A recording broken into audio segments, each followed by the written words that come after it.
Hello everyone, welcome to Home Time DIY Workshop.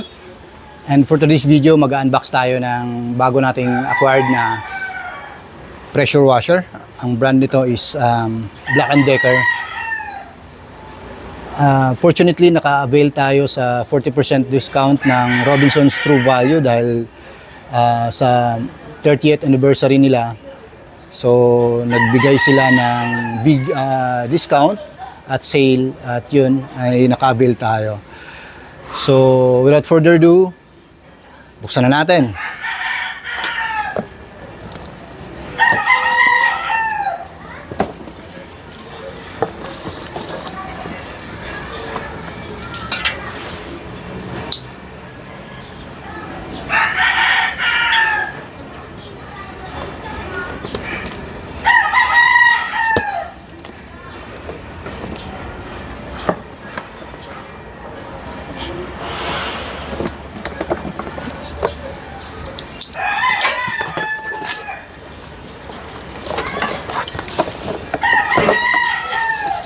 So, this is it. Meron siyang container para sa shampoo. Pag nag-car wash tayo, malaking bagay ito. Lalagyan natin ng shampoo, then saka natin spray sa ating mga sasakyan or motorcycle. Okay, pressure washer gun.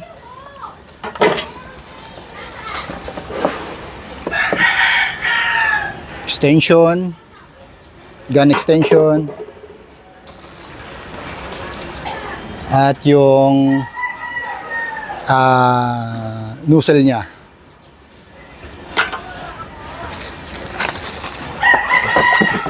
At itong pressure washer hose niya. Ang kasama niya palang pressure washer hose is hindi siya ganun kahaba, 3 meters lang. So, more or less mga 10 feet. At mismong ang unit. So, ito na yun, yung unit itself. At warranty. Sa loob ng meron din siyang kasamang okay, hose connector. Tsaka yung filter niya para sa source, para hindi basta-basta mag-plug yung kanyang supply. Kasi itong pressure washer na to pala, mga ka-DIY, is a self-priming. So, ibig sabihin, hindi mo na kailangan pa ng pressure from water source. So, kahit saan, pwede mo siyang gamitin. Timba o direct sa faucet natin, pwede rin.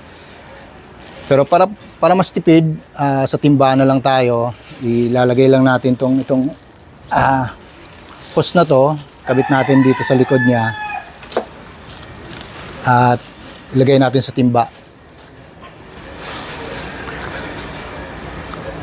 By the way, mga ka-DIY, ito yung ang pressure washer na to pala is 1,600 PSI, 110 bar. Then yung power niya is 220 volts. So magagamit siya locally, design siya locally dito sa Pilipinas. Hindi mo na kailangan ng step down or step up transformer, kasi usually ang Black & Decker kasi is a US brand, at luckily nagmanufacture na rin sila ng pressure washer or tools na design for Asian country like Pilipinas na merong 220 volts supply. So, yun, iti-testing na natin. Assemblein muna natin tong ating pressure washer gun bago natin ikabit. So, ito is madali lang siyang ikabit kasi push. Pagkabit niyan, push, then twist. Naglalak na siya. Ganun lang siya kadali.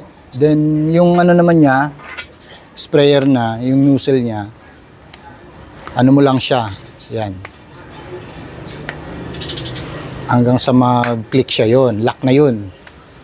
Okay. Pwede ring, ito is press button para pag-release nung ano niya, sprayer nozzle.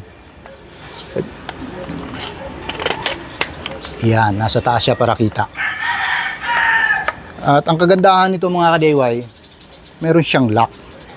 Halimbawa, nandito tayo sa garden, so yung mga anak natin or syempre di maiwasan, may member of the family, maliit na bata, naglalaro. So para safe siya, mayroong lock. Hindi yan mapipress ng kahit sino hanggat hindi mo siya i-unlock. So yun yung safety niya. Yun ang kagandahan ng pressure washer na to. Pressure washer gun na to. So yun. Test natin. Yung hose niya is 3 meters.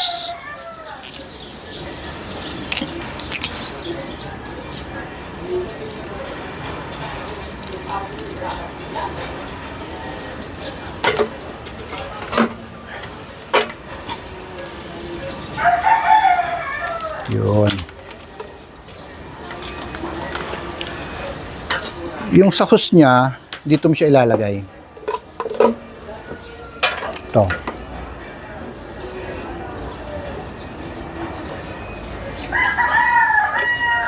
Ito yung output niya. Push mo lang siya. Yan, push, tapos ilock mo yung thread niya. Yan, threaded yung ano niya. Tapos pagdating dito sa gun, ito yan. Push mo lang siya, yan, lock na yon. Pag unlock naman yan, o pagtanggal, press mo lang tong ano na to, button na to, para ma-unlock siya, mahila. Yan. Ganon. Lock na yon, hindi na natatanggal yan. Then yung sa likod naman, yung para sa supply niya,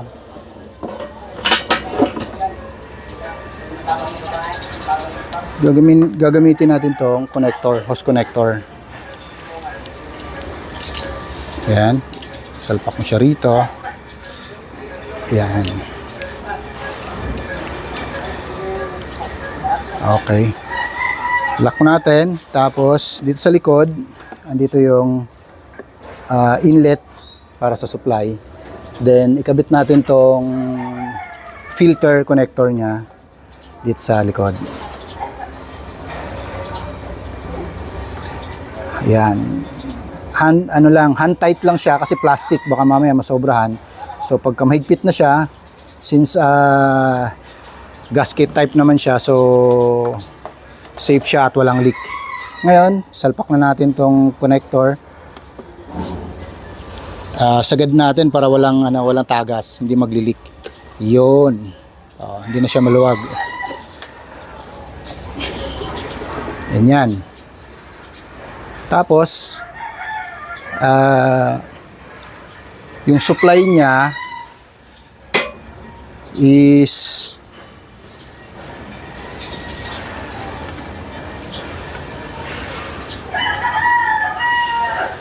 yan. Dito natin ilalagay yung supply niya. Yung source ng water. Dito. Lublob lang natin yan dyan. Then, plug in natin to sa 220 outlet or extension. Kung wala kayong outlet na malapit sa garden nyo or sa garahe nyo, mag-extension na lang kayo. Ito pala mga ka-DIY is bilog. So, universal siya. Gagamit tayo ng adapter. Ito, meron ako naka-prepare na siya, 10 amperes yung capacity nitong adapter na to. Meron ding adapter na nabibili na mayroong ground. ito ungrounded to since wala din naman ground yung ano natin, plug natin ng pressure washer. So ganun lang. Tapos plug in na natin siya sa extension or pinakamalapit na outlet para matest na natin. 220 volt supply nito.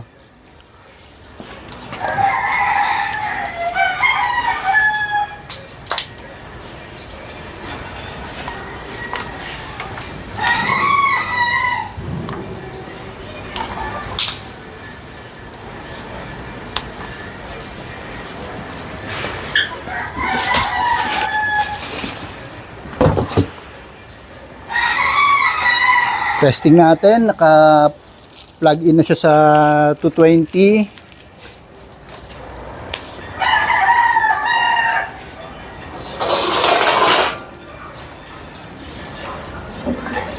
Self-priming. Okay.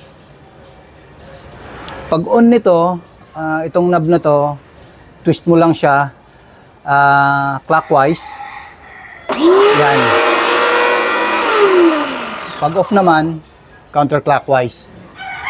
So, ganun lang siya kadali. So, on natin.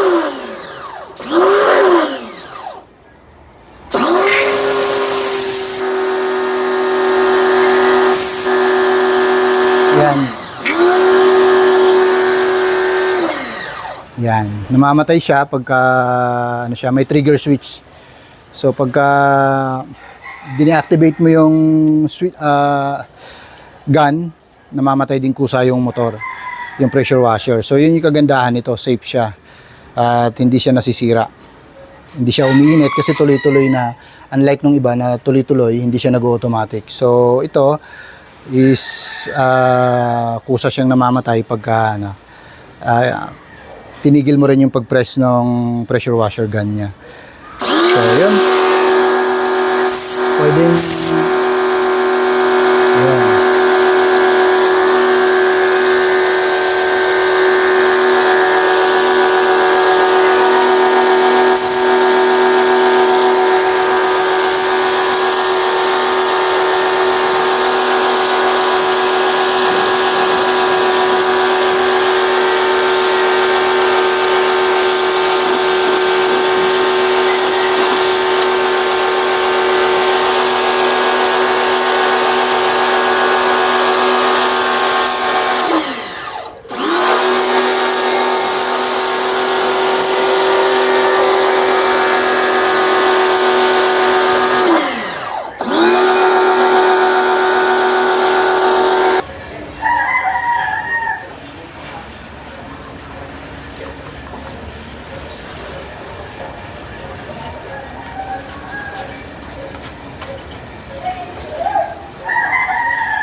Ngayon naman, iti-test natin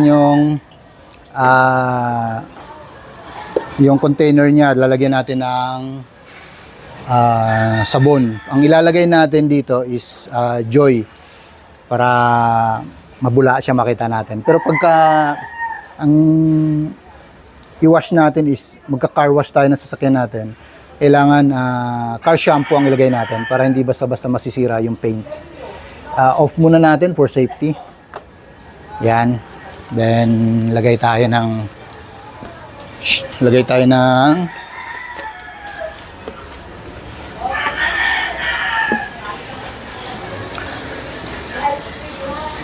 ng tubig,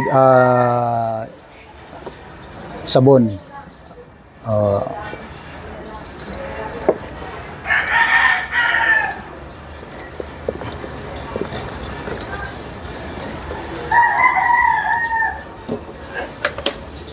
Yan. Tapos lagyan natin ng water para hindi masyadong sobrang bulak naman. Yun. Yung. Ganyan na. Tapos, dahil may pressure to, press muna natin. Yan, para ma-release yung pressure, safety. Saka natin tanggalin yung ano niya, sprayer niya. Tapos saka natin salpak tong shampoo. Okay, ganyan. Tapos i-on natin. Okay. Ganyan lang siya.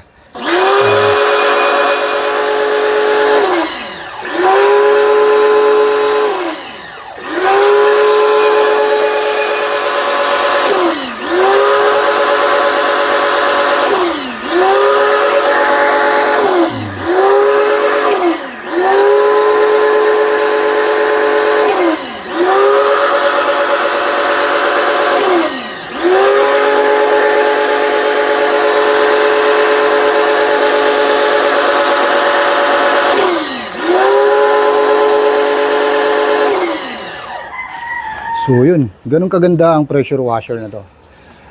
Kaya ako napili na ito ang bilhin instead of mga local brand or unbranded na mga nabibili natin ngayon sa market. Matutusin maraming murang pressure washer na nabibili ngayon sa market na same feature din ito na nag-automatic. Pero come to think of it, kung unbranded siya, syempre yung quality nun nako-compromise, di ba? Hindi natin sigurado kung kailan siya bibigay or yung quality nun hindi natin sigurado. Ito kasi is US brand, Black & Decker. Meron silang quality control. So nakakasiguro tayo na quality yung brand at yung unit.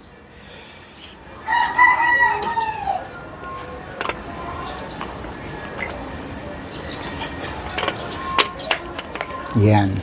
So, spray na ulit tayo.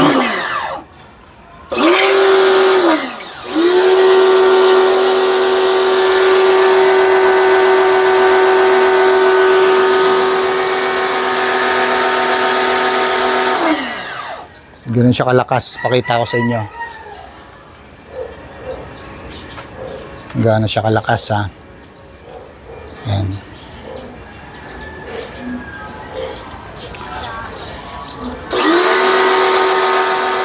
Tanggal yung lumot, oh. Yan. Yan.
So yun mga ka-DIY, maraming salamat at huwag niyo kalimutang mag-like, subscribe at i-hit ang notification bell para sa mga bago pa nating video upload at maging updated kayo. So yun, maraming salamat mga ka-DIY.